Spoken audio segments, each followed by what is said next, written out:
The string quartet reached a crescendo, the music swelling through the garden as my groom turned to face me. He looked perfect in his tailored charcoal suit, his eyes filled with what I once believed was eternal devotion. We stood before 200 of our closest friends, family, and colleagues, the mid-afternoon sun catching the diamond on my finger, as the officiant paused for the final exchange of vows. My groom leaned in, his breath cool against my ear. His lips barely moved, but his voice was a razor blade. "I'm filing for divorce tomorrow," he whispered, his eyes still smiling for the cameras. "You were just the bridge to my promotion, and now that I have it, I'm done." The world didn't just stop.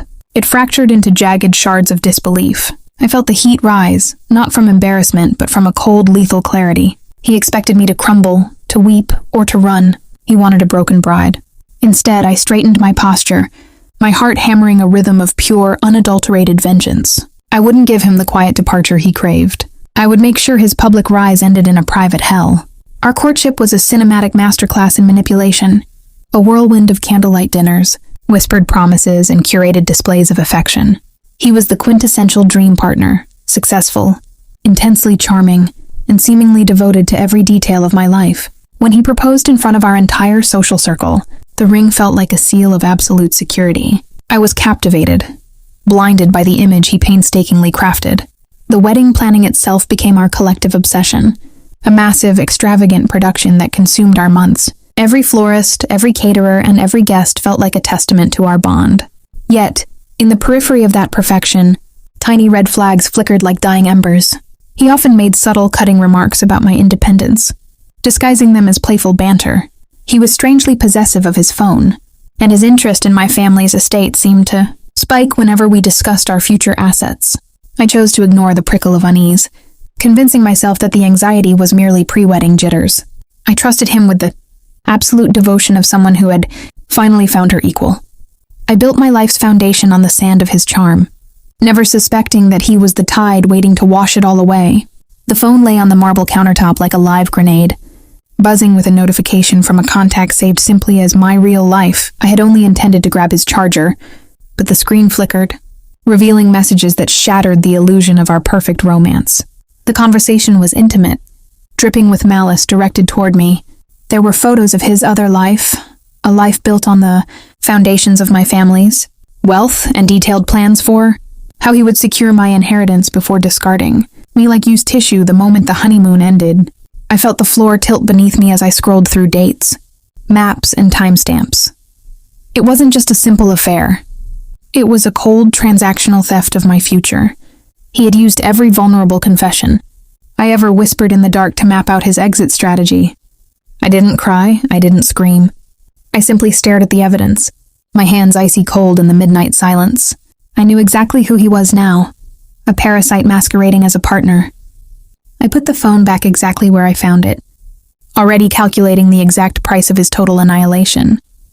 For the final week, I existed in two parallel realities. To the outside world, I was the ecstatic bride-to-be, bustling through dress fittings, laughing at bridal showers, and eagerly finalizing our honeymoon itinerary. Internally, I was a strategist monitoring a slow-motion explosion. Every hug he gave me felt like a serpent tightening its coils. Yet I mirrored his affection with unsettling precision. I watched him work the room at our rehearsal dinner, his charm weaponized against my friends and family as he wove stories of our bright future. He was a master of his own PR, expertly crafting a narrative that would paint me as the unstable, heartbroken spouse the moment he filed for divorce. I let him believe his act was flawless. I listened to his fake reassurances, nodding as he promised to love me until death, knowing exactly what death he intended for our marriage, while he was busy preparing his exit strategy and securing the legal documents to seize my assets. I was busy preparing my own terminal blow. I met with a specialist in forensic data retrieval and a litigation lawyer who thrived on high-profile wreckage. We mapped out the logistics of his downfall, timing the reveal for the exact moment when the audience was largest. Every day was a masterclass in deception, a silent countdown toward the gala of his undoing. He thought he was the conductor of this wedding, but he was merely the soloist standing on a stage I had already rigged to collapse. The morning of the wedding, the air tasted of perfume, expensive champagne, and impending disaster. I let the makeup artist paint a perfect, serene mask across my face, my wedding gown flowing around me like a white cloud of deception. The photographer captured endless shots of us, the happiest couple in the world, while my husband-to-be projected a nauseating level of performative affection. He was buzzing with energy, his eyes darting toward the checkbook and the legal documents he had prepped for Monday morning. Every guest in the room was a witness I had painstakingly curated for his eventual ruin. My lawyer had confirmed the subpoena was ready to be served the second the reception hit its climax. I had coordinated with the AV technician, ensuring the surprise slideshow he expected was replaced with a digital archive of his double life. The cameras were rolling, the elite of our social circle were seated, and the champagne was chilled to a precise icy temperature. He sat at the head table, basking in the glow of the stage lights, completely convinced that today was his greatest triumph. He thought he was about to sign away my future while I stood at the altar, unsuspecting and fragile. He had no idea the trap was already fully sprung. I watched him toast to our union with a smug, lingering smirk, never realizing that every glass raised in this room was being lifted for the funeral of his reputation. The reception was a blur of forced elegance until he stood up, his face flushed with the kind of arrogance that precedes a total collapse. He tapped the microphone, the feedback whining like a trapped animal, and cleared his throat for a toast that felt more like a public execution. With a smug, lingering smirk, he announced to the room that our marriage was merely a short-term arrangement, a trial run he was ending before the dessert course. He expected laughter, a chorus of confused amusement, or perhaps a gasp of shocked pity he could easily explain away.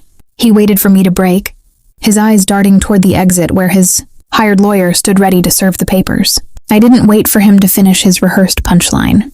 I stood up, smoothing the lace of my gown, and walked toward the stage with the rhythmic, terrifying grace of a predator who had finally cornered its prey. I took the microphone from his hand, my fingers brushing against his cold, trembling skin. He tried to reclaim it, his smile faltering as the room went deathly silent. I didn't scream. I didn't curse. I simply signaled the technician, and the massive projection screen behind us flickered to life. Instantly, the ballroom was filled with his voice, the incriminating recordings of his secret life followed by the vivid, undeniable bank records of his calculated fraud. Photos of his hidden life cycled in high definition, each one a nail in the coffin of his social standing. The room erupted into a suffocating, judgmental silence, broken only by the sound of his mother's sharp, panicked intake of breath. He stood there, exposed and hollowed out, while his own guests watched his carefully crafted identity turn to dust in real time.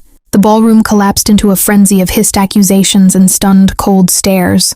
Relatives who had praised him just moments ago now recoiled as if he were carrying a contagious disease.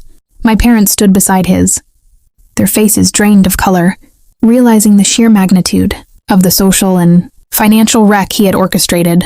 The money he had poured into this wedding was gone. The investors in the audience were already calling their lawyers, and his reputation was effectively incinerated before the first course could be served. He stood alone in the center of the dance floor, his expensive suit feeling like a costume in a play he had already lost. I didn't waste a single second lingering on his hollow, panicked expression. I left the microphone standing on the stage like a silent, accusing finger. Walking toward the heavy oak doors, I felt the atmosphere shift. The suffocating pressure of his manipulation had completely evaporated, replaced by the cool, sharp air of total autonomy. I walked out of the venue, the heavy doors clicking shut behind me, leaving his entire carefully crafted empire to collapse into the dust of his own making. If they had treated me like a human being, they might have escaped justice forever. Arrogance always becomes your worst enemy, ultimately leading to total ruin.